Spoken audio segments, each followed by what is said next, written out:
7,21,00,000 টাকার ব্যয়ে দীনেশ দেব public high school ভবনের শিলান্যাস করলেন মন্ত্রী কৌশিক রায়। ধলাই বিধানসভা কেন্দ্রের বিদ্যারতনপুর দীনেশ দেব পাবলিক হাই স্কুলের শিলান্যাস করলেন বরাক উপত্যকার উন্নয়ন মন্ত্রী কৌশিক রায়। মঙ্গলবার বেলা 12টায় আরআইডিএফ তহবিল থেকে 7,21,00,000 টাকার প্রকল্পটি ফলক উন্মোচনের মাধ্যমে কাজের সূচনা করা হয়। এদিনের অনুষ্ঠানে মন্ত্রী কৌশিক রায় বলেন, বিজেপি সরকার যেভাবে বরাক উপত্যকাকে উন্নয়ন করে যাচ্ছেন, আজ অবধি কোনো মুখ্যমন্ত্রী বরাকের উন্নয়ন নিয়ে কাজ করেননি। এদিন মন্ত্রী কৌশিক রায় আরও বলেন, দীনেশ দেব পাবলিক হাই স্কুলের জন্য সরকার 7,21,00,000 টাকার একটি বিল্ডিং নির্মাণের জন্য বরাদ্দ করে। বহু বছর পুরানো এই দীনেশ দেব পাবলিক হাই স্কুলের জন্য সরকার এই প্রকল্পটি হাতে নিয়েছে।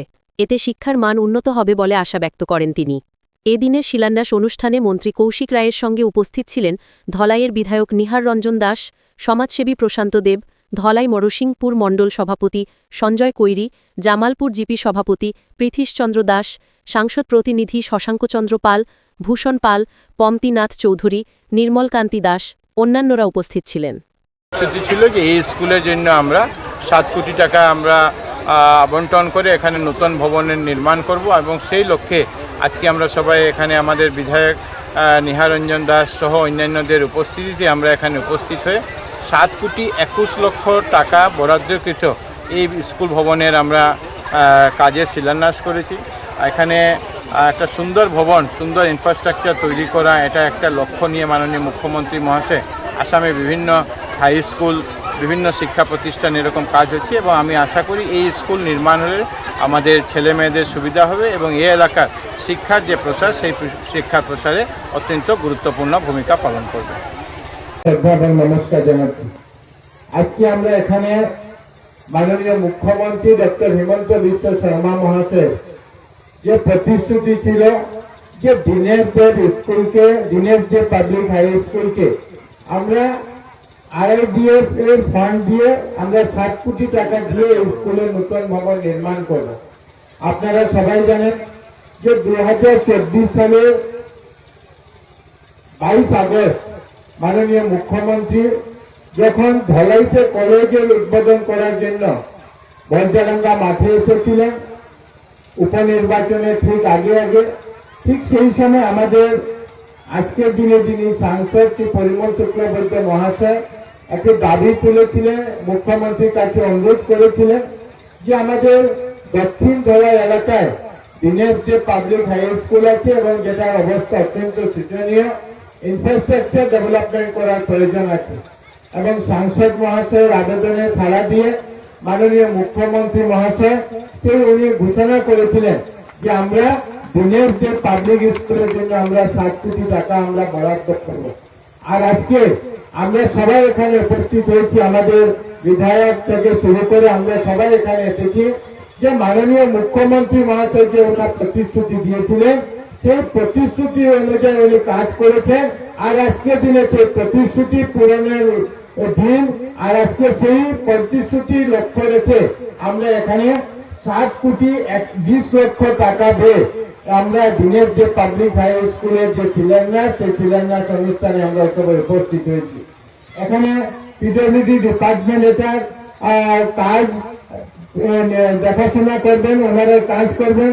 দীপক কুমার সিনহা উনি কাজের বরাদ পেয়েছেন। আর এই স্কুলকে একটা আধুনিক স্কুল করার লক্ষ্যে এই স্কুলে 15টা ক্লাসরুম থাকবে, এখানে স্মার্ট ক্লাস থাকবে, 4টা ল্যাবরেটরির ব্যবস্থা আছে, প্রিন্সিপালের রুম, ভাইস প্রিন্সিপালের রুম, স্টাফদের বসার আলাদা ব্যবস্থা, এখানে ছেলেদের জন্য মেয়েদের জন্য আলাদা টয়লেটের ব্যবস্থা, মিড ডে মিলের ব্যবস্থা, সাইকেলের স্ট্যান্ড থেকে শুরু করে বাউন্ডারি ওয়াল, এখানে নাইট গার্ড থাকার ব্যবস্থা, প্রত্যেকটা ব্যবস্থা এই স্কিমের অধীনে এই মধ্যে আছে এবং এই সব মিলিয়ে 7,20,00,000 টাকার এই স্কুলের নির্মাণ হবে। যে স্কুল G+1 মানে 2তলা স্কুল বিল্ডিং নির্মাণ হবে। আসামের মাননীয় মুখ্যমন্ত্রী ডক্টর হিমন্ত বিশ্ব শর্মা মহাশয় মুখ্যমন্ত্রী হওয়ার পর থেকে ওনার একটা লক্ষ্য ছিল যে আসামের স্কুলগুলি, সরকারি স্কুলগুলির ইনফ্রাস্ট্রাকচারকে যাতে আমরা উন্নত আমরা করতে পারি।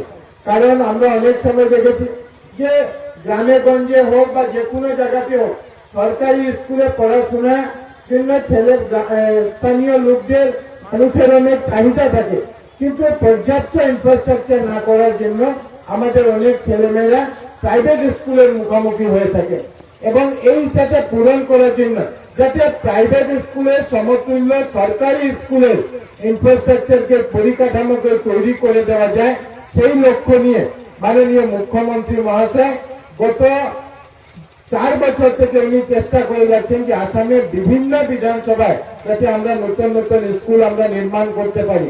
আর আজকের দিনে আপনাদেরকে বলতে অত্যন্ত আনন্দ লাগে যে আসামের 126টা বিধানসভা সমষ্টিতে প্রায় প্রত্যেকটা সমষ্টিতে 4টি 5টি করে স্কুলের কাজ শুরু হয়েছে আর প্রত্যেকটা স্কুলের জন্য 7 কোটি থেকে 8 কোটি টাকা ব্যয় করে এই নতুন ভবন, নতুন সুন্দর ভবন পুরো ব্যবস্থা দিয়ে সেটাকে নির্মাণ করার পরিকল্পনা হয়েছে।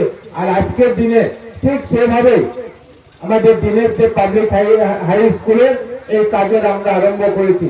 এই জন্য এই স্কুলে একটা সুন্দর ভবন নির্মাণ হওয়ার জন্য আপনাদের স্কুলে যারা শিক্ষক শিক্ষিকারা আছেন, এই এলাকার যারা ছাত্রছাত্রীরা আছেন, এলাকার নাগরিকদেরকে আমি অভিনন্দন এবং শুভেচ্ছা জানাচ্ছি। আজকের দিনে আমরা সবাই লক্ষ্য করেছি যে বিগত 4.5 বছরে আসামকে ভারতবর্ষের যে টপ 5টা স্টেট শীর্ষে 5 শীর্ষ রাজ্যের মধ্যে নিয়ে যাওয়ার জন্য মাননীয় মুখ্যমন্ত্রী মহাশয় দিন রাত প্রচেষ্টা করে যাচ্ছেন। আর অনেকগুলো কাজ আমরা দেখছি, যেভাবে স্কুলের নির্মাণ, যেভাবে অঙ্গনবাড়ির নির্মাণ, যেভাবে রাস্তার নির্মাণ, যেভাবে পুলের নির্মাণ, যেভাবে মানুষকে কিভাবে সাহায্য সহযোগিতা করা যায় সেই কাজ মাননীয় মুখ্যমন্ত্রী মহাশয়ের নেতৃত্বে হচ্ছে। আমরা অনেকবার ধলাইতে এসেছি, কিন্তু আজকে যখন ধলাইতে এসেছি দেখতে পেয়েছি যে একটা সুন্দর রাস্তা, ধলাই রাস্তা নির্মাণ হচ্ছে। এক সময় ছিল যে ধলাইতে আসার জন্য অনেক সময় লাগতো, কিন্তু আজকের দিনে আমরা লক্ষ্য করেছি এই রাস্তা যদি নির্মাণ হয়ে যায় শিলচর থেকে ধলাই দূরত্ব কমে যাবে এবং আমরা শিলচর থেকে ধলাই আধা ঘন্টার মধ্যে আমরা ধলাই বাজারে এসে আমরা পৌঁছতে পারি। ধলাই বাজার বাগা হোক, বিদ্যারতনপুর হোক, এই রাস্তা নির্মাণ হয়ে গেলে কোনোটাই আর দূরে থাকবে না। এই জন্য আজকের দিনে যে সরকার পরিকল্পনা নিয়েছে যে আমাদের অঙ্গনবাড়ি থেকে নির্মাণ থেকে শুরু করে বিভিন্ন এলাকায় স্কুল, বিভিন্ন এলাকায় কলেজের নির্মাণ চলছে। বিগত দিনে আমরা জানি যে ধলাইতে একটা কলেজ নির্মাণের জন্য মুখ্যমন্ত্রী মহাশয় শিলান্যাস করে দিয়েছিলেন। আজকের দিনে সেই কাজ চলছে। আগামী দিনে মুখ্যমন্ত্রী ঘোষণা আছে যে ধলাইতে আমরা আরেকটি কলেজ, ডিগ্রি মডেল কলেজ যাতে আমরা এই ধলাই অঞ্চলে যাতে আমরা করতে পারি সেটারও ঘোষণা ইতিমধ্যে মাননীয় মুখ্যমন্ত্রী মহাশয় করে গেছেন। আজকে ধলাইকে উন্নত করার জন্য ধলাই সমজেলায় উন্নত হয়েছে। ধলাই নতুন সার্কেল অফিস আগামী দিনে পাবেন। আজকের দিনে ধলাইয়ের মানুষরা সার্কেল অফিসের জন্য সার্কেলকে কাজ করতে হলে আপনাদেরকে সুনাইতে যেতে হয়, সুনাই সার্কেলের অধীনে। কিন্তু সমজেলা হওয়ার সঙ্গে সঙ্গে